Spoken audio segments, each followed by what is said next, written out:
Glória a Deus. Por favor, hein? Ninguém vai pegar minha toalhinha depois, hein? Aqui não é disso, hein? Por favor. Meu irmão, minha irmã, que alegria estarmos na conferência da família. Nós temos vários tipos de conferência. Conferências de avivamento, conferências de restauração. Temos também conferências da família, mas é muito bom nós termos as nossas famílias reunidas aqui. E esse tema das estações é algo para realmente fazer a gente sair da nossa zona de conforto e pensar em tudo aquilo que Deus pode fazer nas nossas vidas. Mas para isso, nós precisamos ter clareza de cada uma das estações. Amém? O bispo já esteve aqui. O missionário, como chama o missionário? Kleber. Sempre esqueço o nome dele. Hoje nós teremos o pastor Daniel e eu quero compartilhar com você. Hoje de manhã a gente está falando sobre verão. Não está nem um pouco verão aqui. Eu estou bem tranquilo. Não sei se você está sentindo isso, que eu estou sentindo aqui. E é muito bom a gente estar falando sobre o verão. Sabe por quê? Verão é tempo de colheita. Amém? Você crê nisso? Verão é tempo de colheita. Convido você a abrir sua Bíblia comigo lá em Provérbios, capítulo 10. Provérbios 10.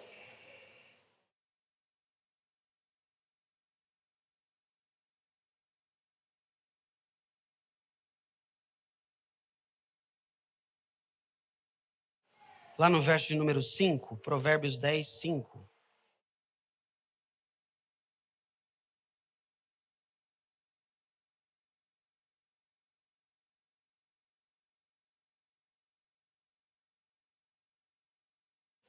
Amém? Provérbios 10, 5. Aquele que faz a colheita no verão é filho sábio, mas o que dorme na cega é filho que envergonha o pai. Amém? Uma das coisas que me chamaram a atenção é que em todos os lugares que você coloca sobre verão, em algum momento fala sobre colheita. E eu fiquei pensando nisso. Talvez no período mais difícil para se fazer uma colheita, porque o sol vai estar ali, é o tempo da colheita. E aquilo ficou batendo na minha cabeça depois que a gente conversou, para entender que colheita é essa que a gente faz no verão. E aí Deus me levou a um salmo que nós conhecemos bastante, salmo de número 126. Abra aí sua Bíblia comigo no salmo de número 126.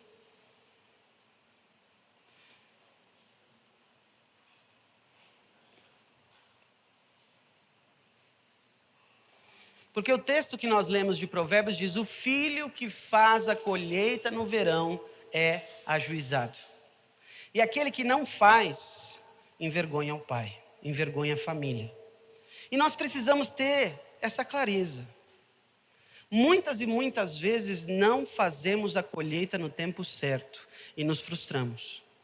Muitas frustrações que temos na nossa família acontecem porque fazemos a colheita no tempo errado. Queremos ajudar Deus. Alguém aqui já tentou ajudar Deus? É normal, a coisa mais normal que tem. Deus precisa tanto da nossa ajuda, Ele não sabe fazer as coisas direito, né? E aí nós ajudamos Deus.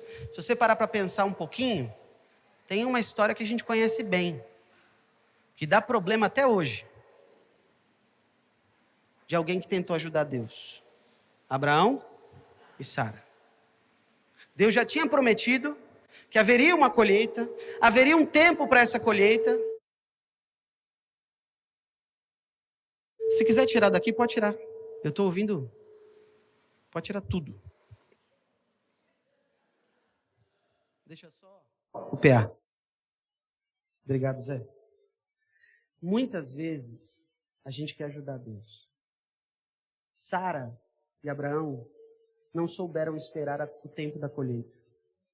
E aí o que eles fizeram? Foram conversar com a escrava egípcia, Agar. E Agar teve um filho, Ismael. Ismael, se você não sabe disso, é o pai de toda a religião muçulmana, islâmica, todo aquele povo ali é Ismael. E Isaac, o filho da promessa, é o pai de todos os judeus. Sabe por que isso aconteceu? Porque eles são irmãos. Sabe irmão que brinca por causa de um brinquedo só? Só tem um brinquedo. E eles brigam por causa da terra. Eles são filhos do mesmo pai. Brigando porque as pessoas não sabem esperar o tempo da colheita. Eu e você temos essa dificuldade. E com o passar do tempo, o mundo que nós vivemos vai nos empurrar para que a ansiedade seja algo que cada vez mais fique incontrolável dentro de você. Eu não sei se eu já te contei isso, mas vou contar. O Mateus sabe dessa história. O Mateus anda pouco comigo. Eu sou de 1985. Na Avenida Cantídio Sampaio, tinha uma pizzaria chamada Faquete. Muito boa pizzaria. Nessa época, quando a gente saía para comprar pizza, a gente tinha que ir a pé. Pois é. E aí, quando você chegava lá, tinham vários sabores. Não, no máximo 10. Você conversava com o pizzaiolo, conversava com o dono da pizzaria. Era uma bancada assim, toda de tijolinho à vista. E aí, eu lembro que eu voltava com meu pai e a pizza estava quente. Então eu segurava um pouco, quando eu não aguentava mais, eu dava para ele.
A gente quer viver tudo, o tempo todo. A gente não quer abrir mão de nada. Porque a gente acredita que desse jeito a gente está ajudando o que Deus tem para fazer na nossa vida. Deixa eu te contar um segredo. Não está. O filho ajuizado faz a colheita no verão. Ele não vai fazer a colheita no inverno, ele não vai fazer a colheita na primavera, ele não vai fazer a colheita no outono, ele vai fazer no verão. E quando nós falamos sobre colheita, não tem... Para mim, o texto mais lindo sobre colheita é esse. Um povo que estava mais ou menos 50 anos no cativeiro. Um povo que sofreu. Um povo que teve que esperar o processo. E o texto diz assim: quando o Senhor restaurou a sorte de Sião, ficamos como quem sonha. Então, a nossa boca se encheu de riso e a nossa língua de júbilo. Então, entre as nações se dizia: com efeito, grandes coisas fez o Senhor por nós, por isso estamos alegres. Ele restaura, Senhor, a nossa sorte, como as torrentes no Neguebe. Os que com lágrimas semeiam, com júbilo ceifarão. Quem sai andando e chorando enquanto semeia, voltará com júbilo, trazendo seus feixes. Amém? Meu irmão, minha irmã, quando nós passamos por situações na nossa casa, e quando nós entendemos que tem um tempo certo para haver uma colheita, nós paramos para refletir sobre o caminho. A gente tem deixado de olhar o que está acontecendo no caminho. A gente só quer o resultado. A gente quer uma igreja cheia, mas a gente não olha o caminho para isso. A gente quer uma igreja cheia de dons, mas a gente não vê o caminho para isso. A gente quer uma família que seja perfeita, que seja uma família que tenha pessoas que se amem, que no Natal dê tudo certo, mas a gente não vê o processo para isso. O texto que nós lemos vai falar sobre isso. Um povo que estava saindo do cativeiro começa dizendo assim: quando o Senhor restaurou a sorte de Sião, ficamos como quem sonha. Sonhar com o quê? Com aquilo que Deus já fez e com aquilo que Ele vai fazer. Quem repara o caminho sonha. Quem não repara no caminho para de sonhar. Quando eu e você paramos de ter sonhos com a nossa casa, é porque nós queremos resultados e paramos de olhar para o caminho que Deus tem para ela. E é difícil, é extremamente difícil. Eu sou uma pessoa que detesto ser acordado. Não gosto. Sabe quanto tempo eu demorei para aprender a ser acordado sem ficar mal-humorado? Depois que minha filha nasceu. Quando a minha filha vai me acordar, a primeira coisa que ela fala é: eu te amo, papai? Não. Faz tapioca para mim.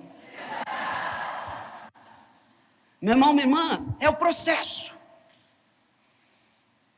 Eu não vou ficar mais mal-humorado, mesmo que eu não escute uma coisa que eu gostaria de ouvir, porque às vezes você fala assim: eu queria tanto ser acordado pelo meu filho, com ele dizendo que me ama, com tudo que eu já fiz para ele. Não vai acontecer.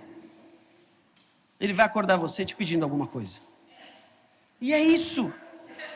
É parte do processo. E se você para de olhar para isso com amor, você para de sonhar. Você volta a sua cabeça para o cativeiro. Sabe o que é uma cabeça no cativeiro? Uma cabeça presa. Uma cabeça que não consegue ir além. Os seus pensamentos ficam presos em você mesmo. Tem muitas pessoas que têm a mente presa porque pararam de olhar para o processo.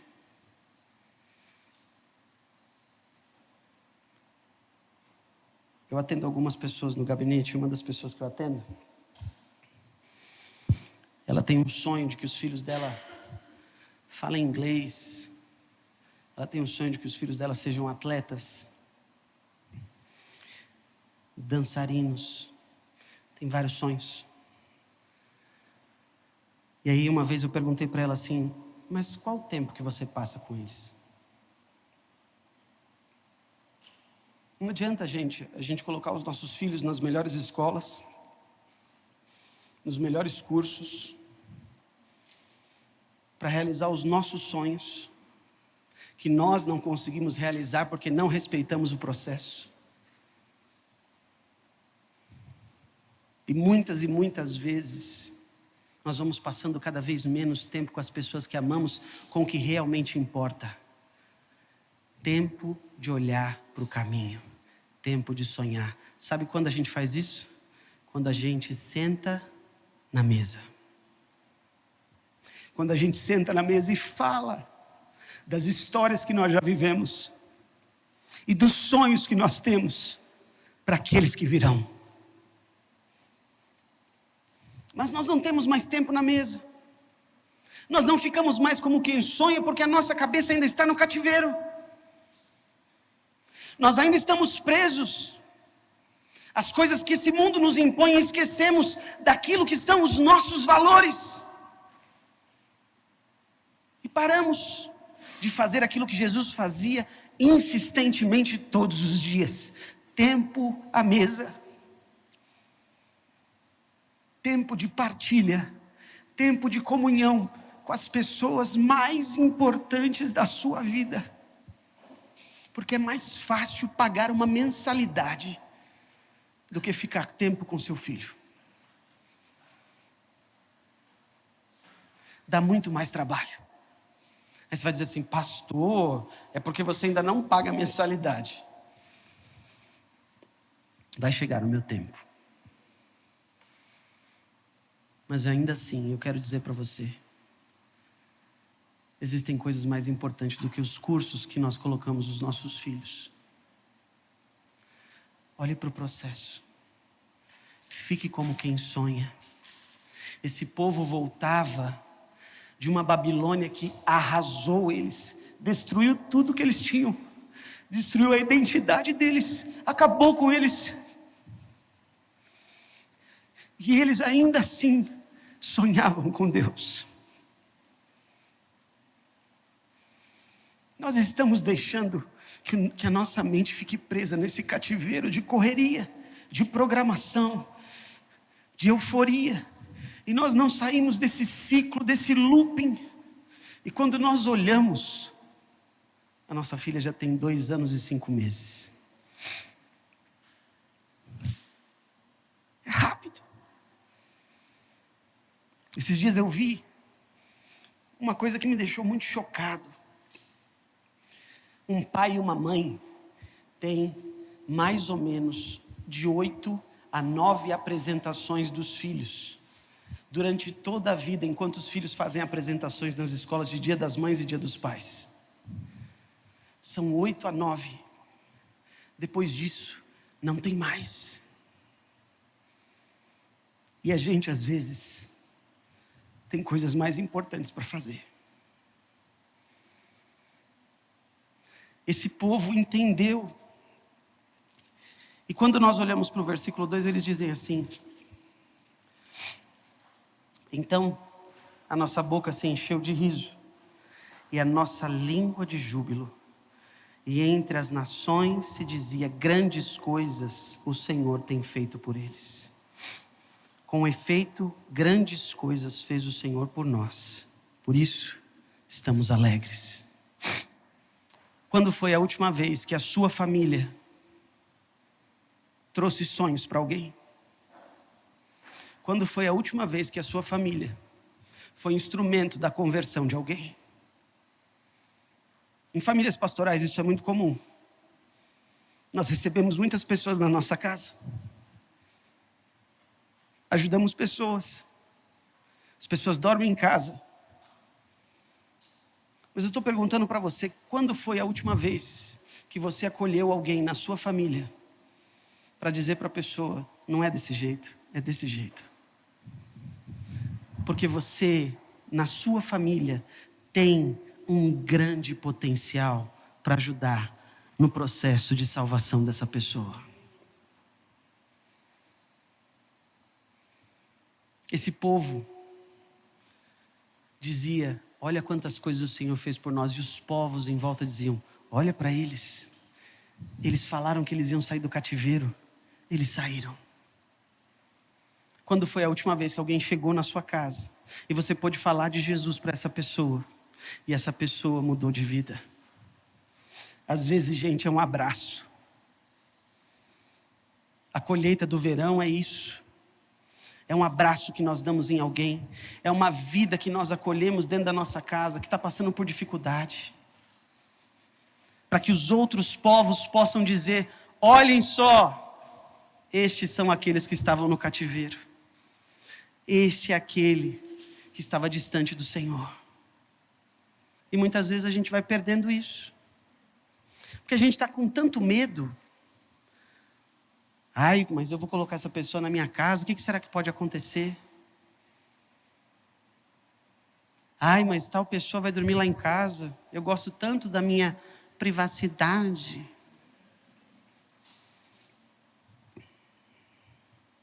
E aí nós vamos nos fechando. E aí as nações não vão mais olhando para nós para dizer: grandes coisas tem feito o Senhor por eles. Porque a gente se esconde nessa capa de vida comum, porque a gente não quer que ninguém saiba que a gente é crente, porque vai dar trabalho. No fundo você sabe: olha lá o crente, vou pedir oração para ele. Aí toda semana o cara vai pedir oração para você. Toda semana ele vai te pedir um conselho, porque é assim. Porque as pessoas estão clamando por ajuda. As nações estão dizendo: olha o que Deus fez por eles, eu também quero. As famílias em sua volta vão dizer assim: eu quero viver isso que a família do Lucas está vivendo. Só que só vai entender esse processo quem tem tempo de mesa com você. Porque é fácil olhar o resultado. Gente, dá muito trabalho. Ser família dá muito trabalho. Porque são momentos onde nós vamos tendo que ajustar. Você já deve ter visto essa dinâmica centenas de vezes. Onde tem um casal e aí tem uma mala no meio. Aí cada um vem com a sua mochilinha. Não cabe tudo das duas mochilas na mala. Você vai ter que abrir mão de alguma coisa. Você está pronto para isso? Você está pronto para ser um bom perdoador? Se você quer ser pai, mãe, você precisa aprender a ser um bom perdoador, que você vai ter que perdoar muito. Se você quer ser filho, você tem que ser um bom perdoador, porque você vai ter que perdoar muito seu pai e sua mãe. Senão as coisas não mudam. Senão a colheita nunca vem. Senão você faz a colheita no tempo errado. E o texto vai dizer para nós, lá no versículo 4, abra aí sua Bíblia comigo, Salmo 126, 4.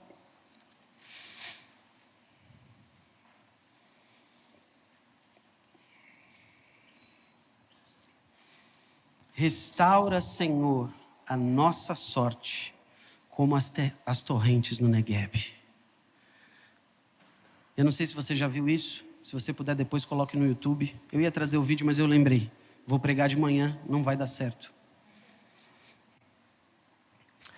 As torrentes do Negueb é um lugar que é seco. E de repente, jorra água. Não tem explicação. E olha aqui que o texto diz: restaura, Senhor, a nossa sorte, como as torrentes do Negueb. Sabe o que é isso? Fé. Quem quer fazer a colheita precisa de fé. Porque precisa ser, meu irmão, minha irmã, no momento onde você não está esperando. Colocar a fé em prática é entender que Deus vai fazer quando você não está esperando. Porque é isso. Quantas e quantas vezes nós temos experiências de fé e quantas vezes deixamos de partilhar essas experiências? Quantos testemunhos a sua família tem de cura, de restauração? Quantos testemunhos de livramentos? Quando foi a última vez que você falou sobre eles para outras famílias? Nós queremos a colheita, mas nós não queremos o processo. Nós queremos colher no verão, mas a gente não quer passar pelo outono, nós não queremos passar pelo inverno, nós não queremos passar pela primavera, nós queremos ir direto para a colheita. Não vai dar desse jeito. O Senhor quer nos restaurar. E através da restauração que Ele tem, ela só vem pela fé. E talvez você esteja pensando assim: ah, pastor, é fácil. É fácil falar. Difícil é viver isso. Você tem toda a razão.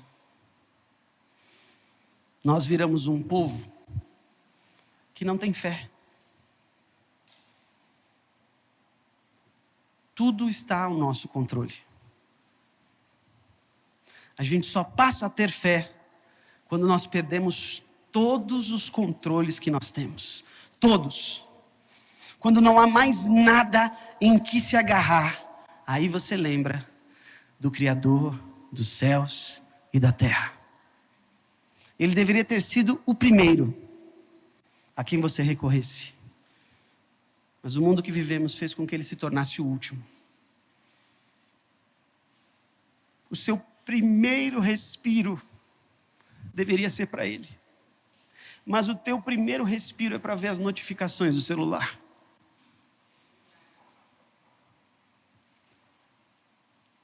A gente não percebe, mas a gente está se distanciando dessa fé. Essa fé que crê nas torrentes do Negueb. A fé que crê que a água vai jorrar, mesmo no meio do deserto. E não há como eu e você vivenciarmos essa colheita se a nossa fé não for do tamanho de um grão de mostarda. Uma vez, Nós estávamos passando por um momento difícil em casa. Porque a gente fez uma escolha muito difícil, de cuidar da Catarina sem dar para ela nada de telas, nada, nenhum doce, nada. Isso é muito difícil, é extremamente difícil, porque você tem que criar opções para a criança brincar o tempo todo, e isso é extremamente cansativo. Esses dias, nós levamos ela na pediatra. E a pediatra disse: puxa vida, como a sua filha é esperta. Ela fala com todo mundo. Ela é muito inteligente para a idade dela. Aí você lembra do caminho, e do processo, e da fé. Que na hora que você pegava o celular para passar um desenho, você falava assim: eu não posso fazer isso. Eu preciso ter fé que vai dar certo. É difícil, gente. Porque isso envolve culturas diferentes, de pessoas diferentes, de um casal diferente, que veio de famílias diferentes. Mas isso é ter a fé de um Deus que restaura, de um Deus que trabalha e que faz surgir água no meio do Negueb. E eu e você muitas vezes temos perdido essa dimensão. A dimensão de um Deus que faz as coisas surgirem. A dimensão de um Deus que faz coisas impossíveis acontecerem. Há 2 semanas atrás nós tivemos um casamento de um casal da igreja que eu orava desde que eu cheguei na igreja para eles se casarem. Aconteceu tanta coisa nesse meio tempo. Teve briga, teve separação, teve volta, teve recaída, teve um monte de coisa. Aí numa bela semana, quando eu tinha 1 milhão de coisas para fazer no final de semana, eu ia ter que ir para o fórum missionário que teve lá no Vale da Bênção. A irmã chegou para mim e falou assim: pastor, essa semana eu quero casar. Eu falei: irmã? Aí ela falou para mim assim: pastor, será que eu podia fazer na igreja também? Aí eu pensei assim: já estou na chuva, né? E aí nós trabalhamos a semana inteira arrumando a igreja, limpando, fazendo isso, aquilo, enfeitando tudo. Gente, foi de repente. Só que aí eu lembrei das orações. Eu lembrei das madrugadas que eu tive que ir visitá-los. Dos processos. Mas quando eu menos esperei, as águas surgiram no meio do Negueb. Porque é assim que Deus faz. Só que nós estamos deixando de ser esse povo da fé e passando a ser o povo que se apega em coisas. Não são as coisas, não é o que você conquistou, mas é a tua fé. Você vive pelo que você crê, não pelo que você vê. Muitas vezes você não vai ver, e Deus está fazendo. Salmo 126, versículo 5, diz assim, Salmo 126, 5.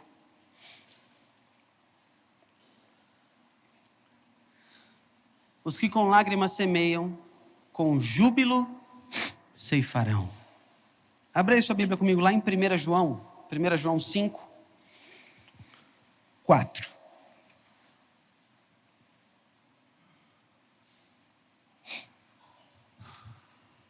Os que semeiam com lágrimas, com júbilo ceifarão. 1 João 5, 4 diz assim. Amém? O que é nascido de Deus vence o mundo, e esta é a vitória que vence o mundo, a nossa fé. Sem isso, não tem como. Sem isso o mundo já venceu.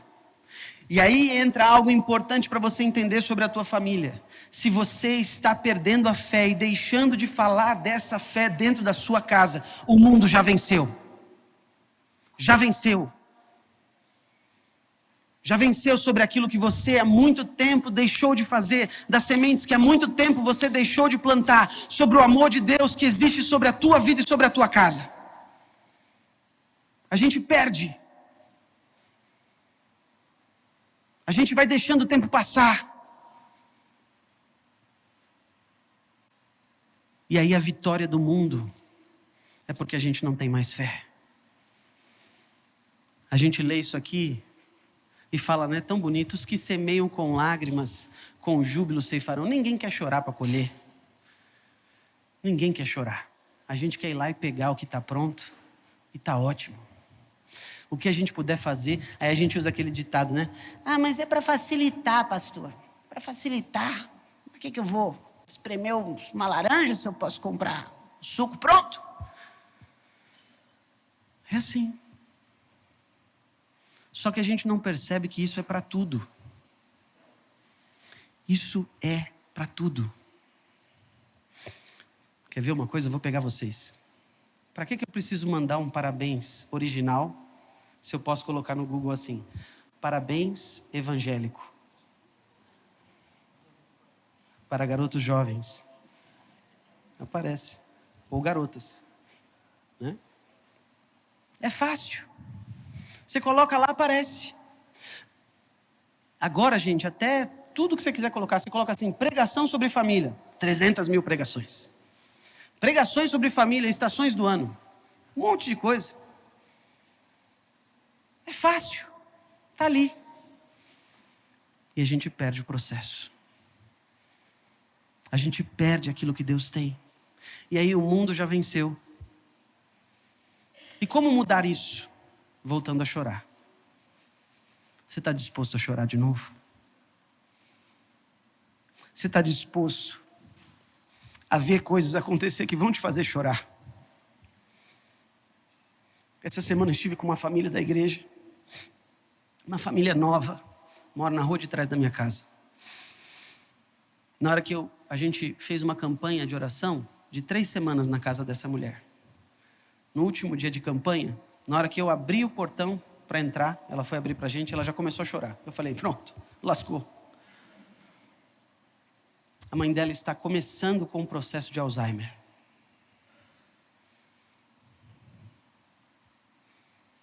O que eu vou falar para ela? O que a minha fé diz que eu devo falar para ela? O que o mundo diz que eu devo falar para ela? Sabe o que a minha fé diz? E foi o que eu disse para ela. Eu falei assim, a gente está junto. Vai ser fácil? Não vai. Vão ter dias bons. Vão ter dias que ela vai lembrar de você. Vão ter dias que ela não vai xingar ninguém. Porque essa senhora, ela sai e ela começa a xingar. Eu escuto da minha casa, ela começa a xingar todo mundo. Porque ela tem um cachorro e ela fica brava com o cachorro e começa a xingar a vizinhança inteira. Da minha casa eu escuto. Ela falou, pastor. E é difícil, gente. Chorar não é fácil, não. Chorar com os que choram é difícil. Uma casa com 4 mulheres. Uma mãe com Alzheimer. Uma filha que tem que trabalhar para sustentar as 4. E uma criança. Não é fácil chorar. Não é fácil sentar com essas pessoas e dizer assim, tenha fé. Vai chegar a sua colheita. Mas sabe qual que é o nosso papel? Estar ali. Permanecer junto. Orar junto. Chorar junto. E entender que no tempo dele, o Negueb vai jorrar água. Do jeito que ele quer. O tempo da colheita, o tempo do verão é isso. É entender que as lágrimas vão vir. E se elas não vierem, existe alguma coisa errada com a gente. Em algum momento a gente perdeu a dimensão do processo de Deus e passou a entender que o Deus que nós cremos é o Deus deste mundo. E não é a paz que esse mundo dá, não é a paz que o Deus pode nos dar. O seu problema não vai acabar. Não vai mudar. Quem muda é você. Você passa a olhar para os mesmos problemas, os mesmos, de outro jeito. Porque Ele mudou você. Ele restaurou você. Ele restaurou a sua casa. E os problemas vêm iguais. Mas Ele mudou você.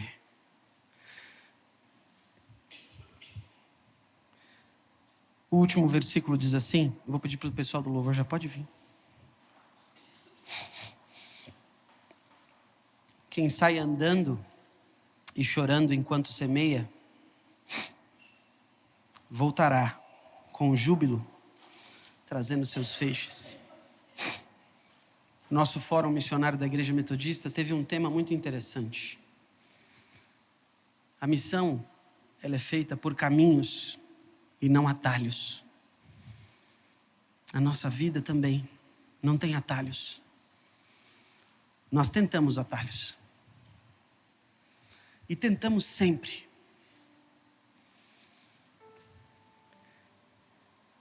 Mas Jesus nos ensina que os atalhos não são bons. Jesus, essa música que nós vamos cantar agora fala sobre a mulher samaritana que estava em Sicar. O caminho que Jesus faria não passava por ali. Se você olhar o mapa, Jesus vai dizer assim, nós vamos passar por lá. Não tem nada a ver. É uma reta, ele tem que desviar o caminho. Por que ele desvia o caminho? Porque havia alguém ali. Alguém sem esperança. Alguém que foi buscar água para que ninguém a visse.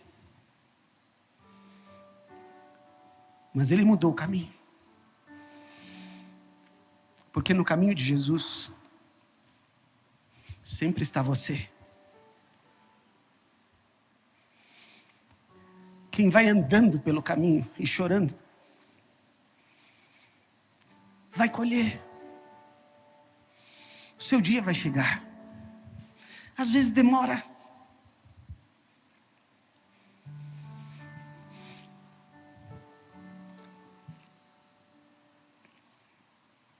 Esse versículo é o versículo da Igreja Metodista em Santana de Parnaíba.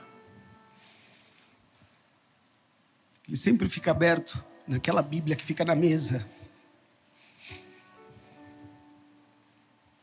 E quando eu entrei na igreja, eu perguntei para minha avó, por que esse versículo? E ela disse para mim,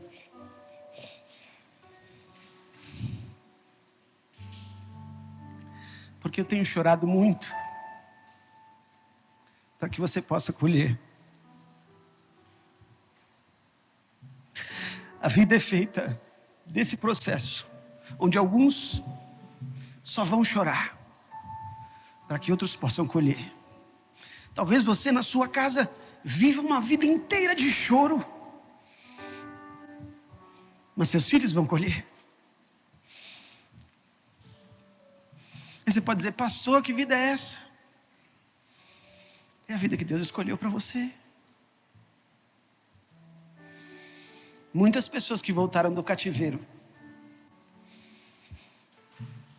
voltaram lembrando dos que não tiveram a chance de voltar, dos que morreram lá na Babilônia. Mas nem por isso eles deixaram de ter uma colheita. Todos nós, todas as nossas famílias têm marcas. Marcas difíceis. Eu não posso dizer para você que essas marcas vão desaparecer. Não vão. Todas elas têm uma história. E porque cicatrizes são ruins? Não são. Elas fazem parte de quem você é. Deixa eu ver se você está bom, pastor. Está vendo essa cicatriz aqui? Aperta. Aperta forte, pastor. Vai que você é forte, vai. Ah, não dói, não dói. Eu tenho uma cicatriz aqui no punho. Gosto muito de jogar bola. E quando eu tinha 8 anos, meu sonho era fazer um gol de cabeça. Porque eu sou um cara alto, para mim era fácil.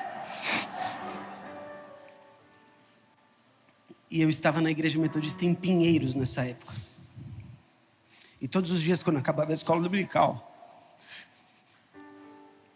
nós jogávamos bola. E eu ia para a escola dominical, e o meu pensamento constante não era em Deus, mas era em fazer um gol de cabeça. Nem lembrava que Deus existia nessa época. E aí, nós terminamos o culto. E eu fui jogar bola. E então um amigo meu chamado André fez um cruzamento a meia altura. Para dificultar para mim, porque eu sou alto.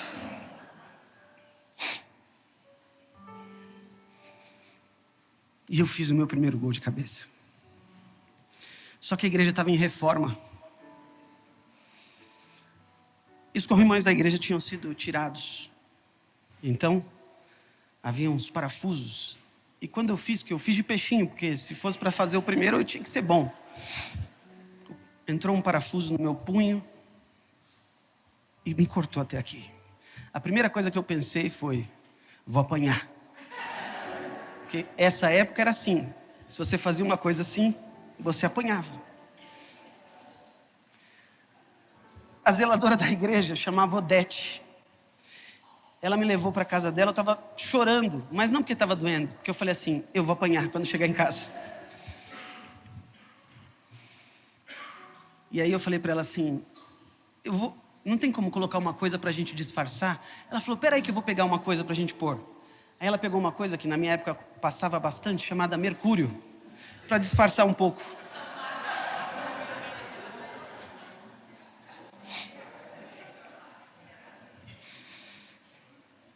Eu cheguei em casa, sabe o que aconteceu? Eu apanhei.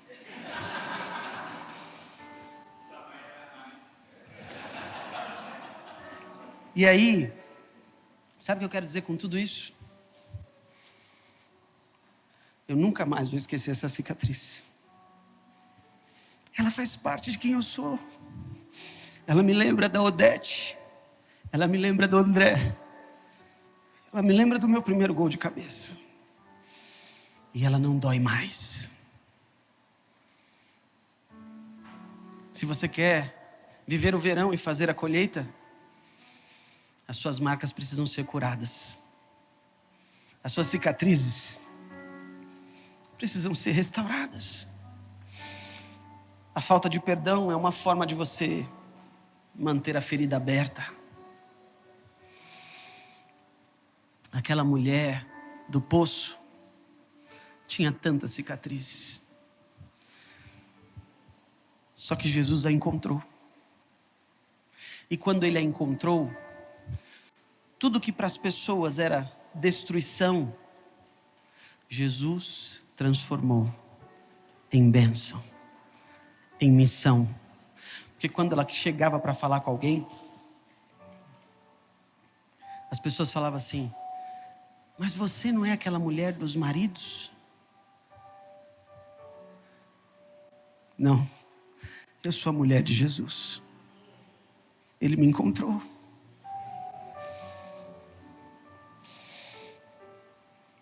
Volte pelo caminho chorando. Ele já te libertou. O maior cativeiro que existia era a morte. E a morte foi vencida.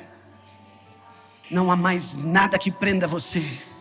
Não há mais nada, nem angústia, nem tristeza. Não há falta de perdão que possa impedir você de ter uma família restaurada. É verão. É tempo de colheita. Por isso que em nome de Jesus, nós possamos sair daqui hoje, entendendo que é através do choro que os feixes serão largos, cheios. Pode ser que não seja para você, mas pode ser que seja para Catarina, para Marjorie, para Carolina. Nem tudo vai ser para você. Pare de se enganar. com a frase que o diabo mais usa hoje em dia: eu preciso de um tempo de qualidade para mim. Cuidado.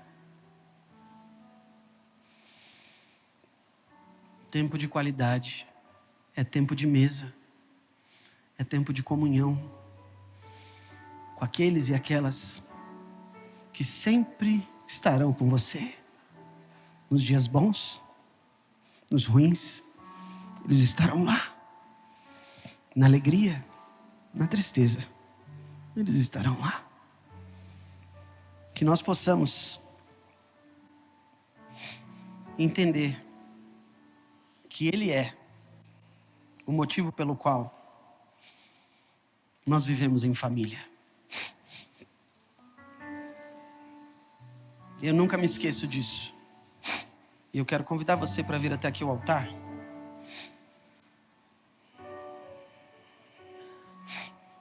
Tem gente que me chama de desastrado, mas eu não sou.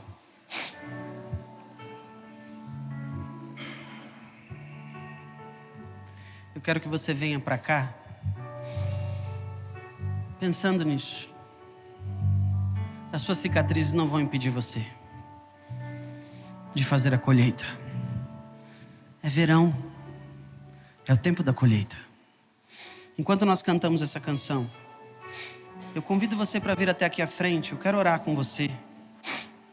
E eu quero que você traga para cá suas lágrimas. Eu quero que você traga para cá o seu caminho.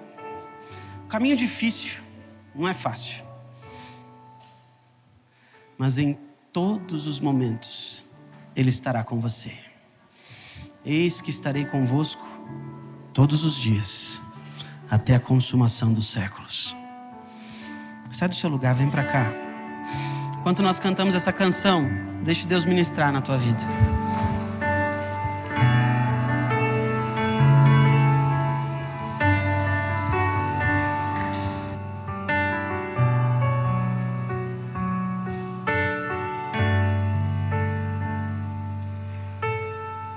Junto ao poço estava eu, quando o homem judeu viu a sede que havia em mim. Sem ouvir, conheceu e me ofereceu uma água que jorra sem fim.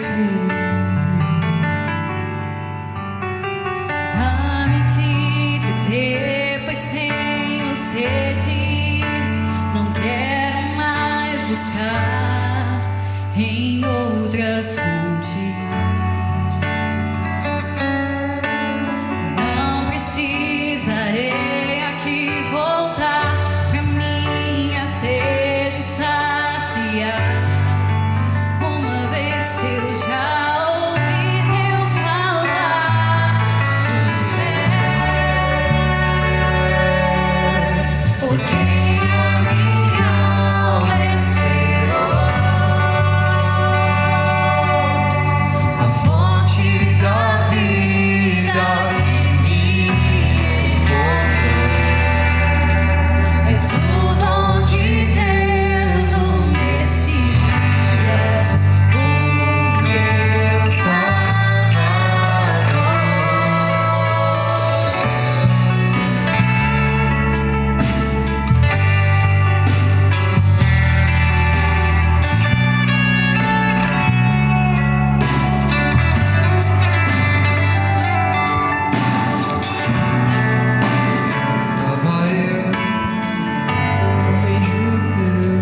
Jesus.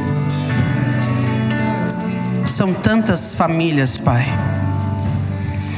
Famílias, Deus, que têm suas marcas, suas cicatrizes, e no tempo da colheita, Deus, nós queremos dizer, Pai, obrigado, porque em cada uma das marcas, em cada passo do caminho, o Senhor esteve conosco.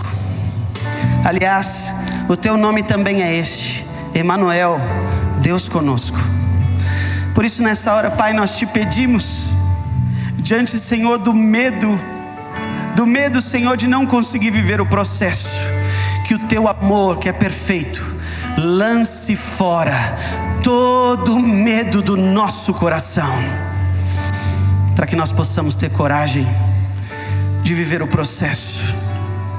A mesma coragem de Moisés, Zípora, Gerson. A mesma coragem de Josué, quando recebeu a palavra: ser forte, corajoso, e não temas a angústia, porque eu serei contigo. Senhor, nessa hora nós colocamos os nossos corações, as nossas famílias diante de Ti, e declaramos que Tu és a nossa fonte de vida e restauração. Senhor, se existe algo hoje impedindo, Senhor, que a nossa família seja restaurada, o Teu Espírito Santo é capaz de tirar isso das nossas vidas. Toda falta de perdão, toda raiz de amargura, toda angústia seja tirada pela mão poderosa de Deus de dentro de nós, para que nós possamos, Senhor, viver o tempo da colheita. É verão, é tempo de colheita. Para isso, Deus, recolhe, Pai, as nossas lágrimas, nos acolhe nos Teus braços, porque nós queremos, Senhor, beber da água da fonte da vida, a água que jorra e não nos permite ter sede outra vez. Por isso, Pai, leva-nos daqui com a esperança de que, se chorarmos, ainda assim vamos fazer a maior colheita de todos os tempos. Nos ajuda como família, nos ajuda como igreja a manter-nos como família neste lugar, em nome de Jesus, amém. Amém. Dá um abraço gostoso em quem está perto de você. Diga assim: não desista, não desista, vai chegar o tempo da colheita. Aleluia.